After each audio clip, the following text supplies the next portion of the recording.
दोस्तों इस पौधे के बहुत सारे औषधीय लाभ होते हैं, मेडिसिनल बेनिफिट्स। नाम इसका विंका है। अगर आप वो सब नहीं जानते तो आपसे निवेदन है कि इस वीडियो को आखिर तक देखिए। हो सकता है कोई कैंसर का मरीज़ हो, डायबिटीज़ का मरीज़ हो या किसी भी प्रकार की बीमारी से ग्रसित हो और वो झेल रहा हो। आपके द्वारा शेयर किया गया ये वीडियो उसके काम आ सकता है। पूरा वीडियो देखिए प्लीज़।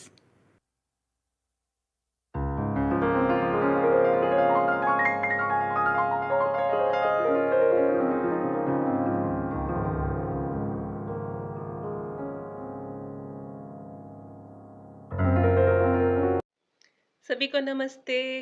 कैसे हैं आप सब लोग? आशा करती हूँ आप सब लोग बहुत अच्छे से होंगे, बहुत मज़े में होंगे और अपना जीवन बहुत खुशहाली से, प्यार से, सद्भावना से बिता रहे होंगे। आज हम जिस पौधे के बारे में बात करेंगे वो बड़ा साधारण सा पौधा है जो हर जगह आसानी से उग जाता है और इसको विंका के नाम से पुकारा जाता है। विदेशों में इसको पेरीविंकल प्लांट भी कहते हैं और हमारे यहाँ इसको कॉमन भाषा में सदाबहार का पौधा कहते हैं।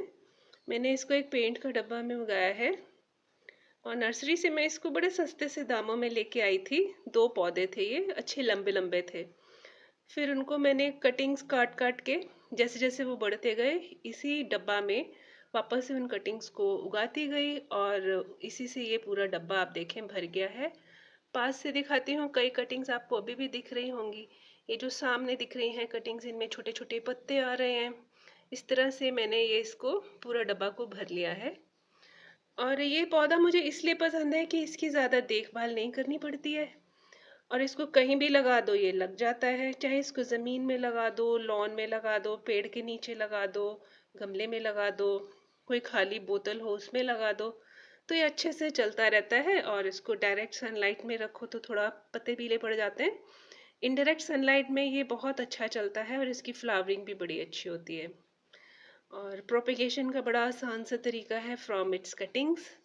और उससे ये खूब आप कई पौधे बना सकते हैं, फर्दर भी गिफ्ट कर सकते हैं। ये बात तो खैर बड़ी मामूली सी बात है, सभी लोग जानते हैं। लेकिन मैंने अपने घर में विंका इसलिए उगाया है क्योंकि इसका एक और भी बहुत महत्वपूर्ण इस्तेमाल है। घर में अगर कोई आता है तो उन लोगों को देख के आश्चर्य होता है कि ये एक तो पुरानी चीज़ें रीयूज़ हो रही हैं, फेंकने वाली चीज़ों में पौधे उगे हुए हैं, तो इससे बाकी लोगों को प्रेरणा मिलती है।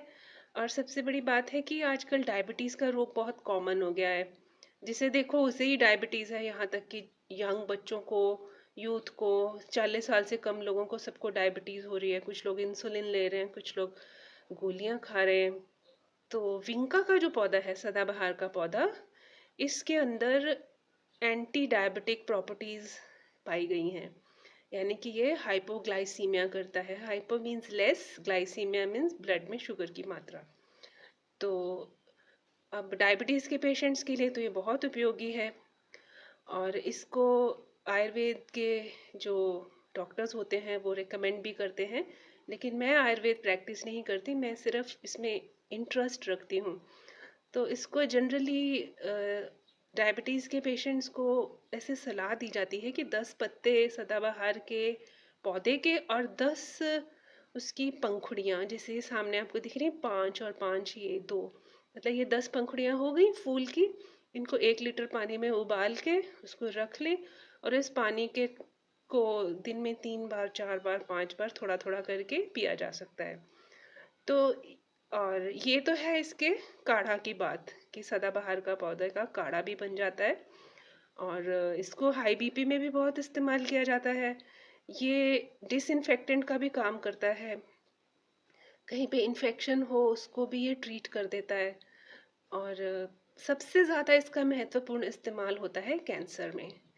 विंका, जैसे कि आप इसका नाम से ही पहचान जाएंगे कि विंका से जो पदार्थ निकलते हैं उनको हम अल्कलॉइड्स कहते हैं, विंका अल्कलॉइड्स। और विंका अल्कलॉइड्स जो हैं वो कुछ एंटी कैंसर दवाइयाँ होती हैं जिनका नाम होता है विनक्रिस्टीन, विनब्लास्टीन। वो सारी की सारी इसी विंका अल्कलॉइड से बनाई जाती हैं। और विदेश में जो फार्मास्यूटिकल इंडस्ट्री है वहाँ के साइंटिस्ट ने ये रिसर्च करके ये खोज निकाली थी कि जो पिंक कलर का फ्लावर होता है, पेरिविंकल, उसमें जो विंका अल्कलॉइड होता है वो ज़्यादा कैपेबल होता है एज एंटी कैंसर एजेंट काम करने के। तो कैंसर के पेशेंट्स को जब भी कीमोथेरेपी देते हैं तो विनक्रिस्टिन काफ़ी कॉमनली दवाई दी जाती है, खासकर कि जो ल्यूकीमियाज के पेशेंट्स हुए, ब्लड कैंसर हुआ, लिम्फोमा होता है। लिम्फोमा माने ये जो लिम्फ नोड्स होती है ना, हमारी ग्रंथियाँ होती हैं जो पूरे शरीर में होती हैं, वो उनमें कैंसर हो जाता है। फिर ब्रेन का कुछ ट्यूमर होता है, उसको न्यूरोब्लास्टोमा कहते हैं, बहुत खतरनाक ट्यूमर होता है। उसमें भी ये विनक्रिस्टिन और विनब्लास्टिन दवाइयाँ दी जाती हैं। और भी कई प्रकार के सॉलिड कैंसर्स होते हैं, उनमें ये दवाइयाँ देते हैं। कीमोथेरेपी का एक पूरा ट्रीटमेंट होता है जो कैंसर पेशेंट्स को लेना पड़ता है। और यही वो सामने जो रखा, ये साधारण सा दिखने वाला पौधा है, विन का पौधा, जो उन दवाइयों को बनाने में मदद करता है। अब आप देखें ना, कुदरत का करिश्मा, ईश्वर ने पहले से ही हमारे हर समस्या का समाधान नेचर में पहले से ही डाल रखा है। और हम हैं कि उसको भूल के उसकी चीज़ों के पीछे भाग रहे हैं, जो उसने बनाया है उसके पीछे भाग रहे हैं। और वो जो हमारे अंदर है, हमारे साथ है, उसको हम भूले हुए हैं। ये तो ऐसे ही है जैसे कि राजा है किसी राज्य का, उसने बहुत सुंदर सा राज्य बना दिया है और हम राज्य में घूम घूम के मस्त हैं और उस राजा को भूल गए हैं जिसने हमारे लिए सब चीज़ें बनाई हैं। वही हम जब इस जीवन में आते हैं तो हम करते हैं, यहाँ के मज़ा लेते हैं इस धरती का, और अपना उल्टे सीधे काम करते हैं। जो मूल्यवान जीवन हमें मिला है उसका सदुपयोग नहीं करते और उसको ईर्ष्या, द्वेष, जलन, विकार इस सब में बिता देते हैं। हम सोचते हैं कि ये हमारा बर्थ राइट है, जैसा मन आए वैसे बिहेव करें, अपनी स्ट्रेस दूसरों को दें।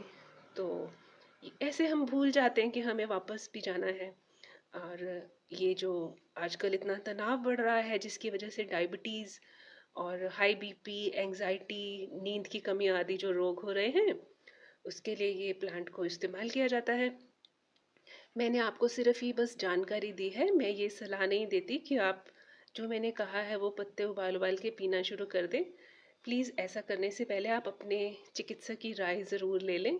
ये सिर्फ इन्फॉर्मेशन के लिए एक वीडियो है। और बस मुझे इतना ही कहना है कि ये प्लांट को बड़ी आसानी से कहीं भी उगाया जाता है, लॉन्स में भी उगाया जाता है। और इसको खाद वगैरह मैं थोड़ी बहुत कभी कभी गोबर की खाद डाल देती हूँ।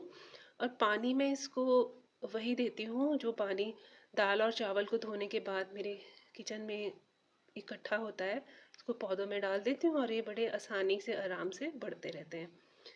और आशा करती हूँ आपको ये अच्छा लगा होगा।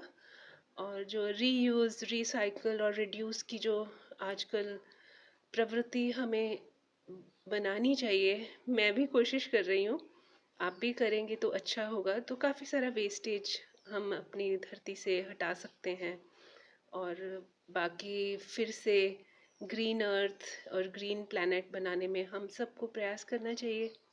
Thank you all, thank you so much for watching.